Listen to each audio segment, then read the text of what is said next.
भगवान ने दुनिया की उत्पत्ति कई विविधताओं के साथ की है। जिस तरह से धरती पर विभिन्न स्वभाव और शारीरिक संरचना वाले इंसान हैं, उसी तरह से धरती पर कई तरह के जीवों की भी उत्पत्ति की गई है, जिसकी संरचना भी अजीब है और उनका स्वभाव भी। आज हम कुछ ऐसे अजीबोगरीब जानवरों के बारे में आपको बताने जा रहे हैं, जिसके बारे में आप शायद ही जानते होंगे, क्योंकि इन जानवरों को ढूंढने में वैज्ञानिकों को कई साल लग गए। और इतना ही नहीं, इन्हें ढूंढने के बाद भी इनके बारे में पूरी जानकारी प्राप्त नहीं की जा सकी है। तो आइए जानते हैं इन अजीबोगरीब जानवरों के बारे में।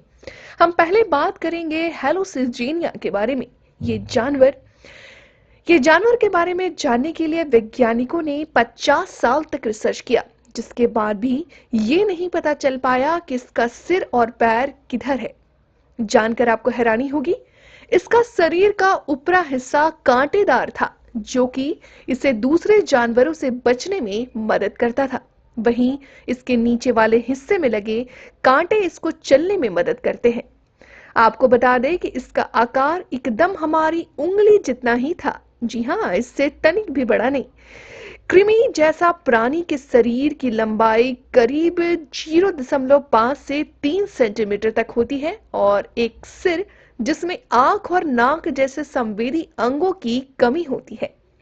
इसके बजाय हेलोसिगेनिया के शरीर के प्रत्येक तरफ 7 पिनर टिप वाले तंबू थे और उनके पीछे 3 जोड़े तंबू। ये कहना है कि ये जीव अजीब था, कुछ न कहने जैसा है। हेलोसिगेनिया को मूल रूप से वॉलकॉट द्वारा पॉलीकेट वर्म कनाडा की एक प्रजाति के रूप में जाना गया है। जीव के अपने 1977 के पुनर्निर्माण में साइमन कॉनवे मॉरिस ने जानवर को कुछ अलग के रूप में पहचाना, नए जीनस की स्थापना की। मतलब एक तरफ से मान लीजिए कि कोई भी नमूना उपलब्ध नहीं था जो पैरों की दोनों पंक्तियों को दिखाता हो, और जैसे कॉनवे मॉरिस ने अपनी रीढ़ पर चलने वाले जानवर को फिर से संगठित किया। इसके पैरों की एक पंक्ति को जानवर की पीठ पर तंबू के रूप में व्याख्या किया गया है। जानवर के एक छोर पर एक काले दाग की व्याख्या एक फीचर रहित सिर के रूप में की गई थी। केवल आगे के तंबू ही सिर तक आसानी से पहुंच सकते थे, जिसका मतलब यह भी है कि सिर पर एक मुंह को तंबू की रेखा के साथ भोजन पास करके खिलाना होगा। कॉनवे मॉरिस ने सुझाव दिया कि प्रत्येक जाल के भीतर एक खोखली नली एक मुंह हो सकती है। इसमें सवाल खड़े किए कि जैसे ही एक कठोर पैरों पर कैसे चलेगा, लेकिन इसे सर्वोत्तम उपलब्ध व्याख्या के रूप में स्वीकार किया गया। और उसके बाद थाई इमोनोकोरिन आदमी मंडलों का एक क्रम था, ऑर्थोपोड समूह, जिसमें कस्ट्रेसियन कीड़े, मेरापोड और उनके रिश्तेदार शामिल थे, जो पूरे कैम्ब्रियन काल में रहते थे। यह समूह बेहद विविध था और इनके विभिन्न प्रकार के पारिस्थितिक नीचे और शरीर की योजनाएं प्राप्त की। कई दर्जन प्रजातियां कैम्ब्रियन के जमाव से जानी जाती है और आकार में छोटी प्रजातियों जैसे फाइबुलाकेवरस नेरिडस से लेकर 2 सेंटीमीटर की लंबाई तक पहुंचती है, जो बी वोल्टे जैसी बड़ी प्रजातियों के लिए। इस ऑर्थोपोड का वर्णन लगभग 2022 में वर्गस सेल से 2014 से 2018 के बीच पाए गए 11 नमूनों के आधार पर किया गया था। विशेष रूप से मार्बल घाटी इलाके में 2020 तक वैज्ञानिकों ने महसूस किया कि ये जीवाश्म एक नई प्रजाति का प्रतिनिधित्व करते हैं। जिस तरह से उन्हें संरक्षित किया गया है, उसका कारण जीवाश्म कई कार्बोनियस फिल्म्स में 2 आयामी पाए गए। बाल्हुटिकेरियस का नाम बालहट के नाम पर रखा गया है, जो फारसी कॉस्मोग्राफी एक विशाल मछली है, साथ ही लैटिन कैरिस भी है, केकड़ा। विशिष्ट एपिथेटा वोल्टा कैटलन वोल्टा से लिया गया है, जिसका अर्थ है कि तिजोरी।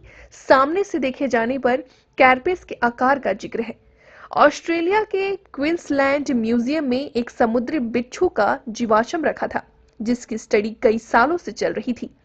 अब जाकर पता चला है कि ये एक विशालकाय प्राचीन शैतान था, जिसने 25.2 करोड़ साल पहले नदियों, झीलों और समुद्र में राज किया था। इसका नाम है उड वाडोपेरस। इसका ज्यादातर संख्या इस समय ऑस्ट्रेलिया के क्वींसलैंड के आसपास थी।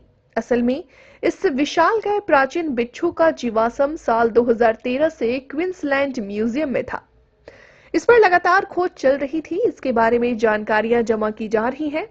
दुनिया भर में मौजूद वर्तमान बिच्छुओं की प्रजातियों में इसकी तुलना की जा रही थी। अन्य प्राचीन बिच्छुओं में से इसकी समानताएं मिलाई गई, लेकिन इस पर ज्यादा काम हुआ कोरोना लॉकडाउन के समय, जब म्यूजियम आम लोगों के लिए बंद था। म्यूजियम में जियो साइंसेस के क्यूरेटर डॉक्टर एनक्यो रोजेफेल्डस ने कहा कि जब इसका टूटा फूटा जीवाश्म हमारे कलेक्शन में आया तो हम पहले उसे जोड़ने में लग गए। इसके बाद हमने उसे करीब से देखा, स्टडी करने का फैसला किया। हमने अपने पुराने जीवाश्मों के साथ उसे मिलाने का प्रयास किया, फिर दुनिया में मौजूद प्रजातियों से मिलाया, इसकी तुलना की। यह काम काफी ज्यादा कठिन था, क्योंकि किसी जीवाश्म में किसी जीव के बारे में पूरी जानकारी जुटाने में समय लगता। समुद्री बिच्छू यानी कि सी स्कॉर्पियस को वैज्ञानिक भाषा में यूरिप्टेरिस कहा जाता है।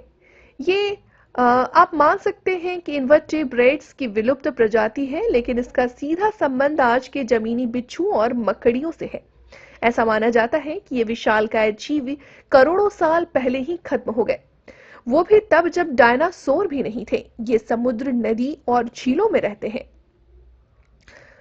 अब हम बात कर रहे हैं एंकिलोसोरस के बारे में, जो विशालकाय शानदार डायनासोरस था, जो कि 6 करोड़ 50 लाख साल पहले आप मान सकते हैं क्रिटासियस पीरियड्स में पाया जाता था। ये समय डायनासोरस के महाविनाश के ठीक पहले का समय है। इसका अर्थ ये है कि एंकिलोसोरस पृथ्वी पर अंतिम प्रकार के डायनासोरों में से एक था। ये सबसे प्रसिद्ध और खतरनाक डायनासोर यानी कि टेरानोसोर रेक्स का समकालीन था। क्रीटेशियस के जंगल के इन दिनों विशाल डायनासोरों की लड़ाई की आवाजों से गूंजते रहते थे। एंकिलोसोरस डायनासोर्स का शरीर हड्डियों के कवर से ढका रहता था। इनके लंबी पूंछ के अंत में मजबूत हड्डियों के गोलाकार पिंड थे, जो कि एक खतरनाक हथियार का काम करता था। अपने पूंछ से वार से टीरेक्स को भी घायल कर मार सकते थे। एंकिलोसोरस की लंबाई करीब 25 से 35 फुट होती थी तथा इसका वजन लगभग 6000 किलो था। ये एक स्कूल बस से थोड़ा ही छोटा था तथा इसका वजन एक बड़े अफ्रीकी हाथी के बराबर था। इतना विशालकाय होने के बावजूद ये डायनासोर एक शाकाहारी डायनासोर था। ये जमीन के आसपास उगने वाले पौधों को ही खाया जाता था, क्योंकि ये ज्यादा ऊंचाई पर उगने वाले पेड़ों की पत्तियों पर नहीं पहुंच पाता था। ये मगर की तरह एक चपटा प्राणी था। जिस तरह मगर की लंबाई तो अधिक होती है, परंतु वे आकार में चपटे होते हैं, ठीक उसी प्रकार एंकिलोसोरस भी ऊंचे पेड़ों तक नहीं पहुंच पाता था। अपने पैरों पर खड़े होकर ये केवल 5 फीट ऊपर तक ही पहुंच पाते थे। दूसरे शाकाहारी डायनासोर की तुलना में एंकिलोसोरस के बहुत कम दांत होते थे, जिससे कि ये पत्तों को चबा नहीं पाता था और उन्हें सीधे ही निगल जाता था। अपने आहार को पचाने के लिए ये अपने विशेष प्रकार के पाचन तंत्र पर निर्भर रहते थे। बहुत से डायनासोर्स आहार को पचाने के लिए छोटे छोटे पत्थर भी निगल लिया करते थे। ये पत्थर इनके पेट में आहार को पीस देते थे, जिससे कि उसका पचना आसान हो जाता था।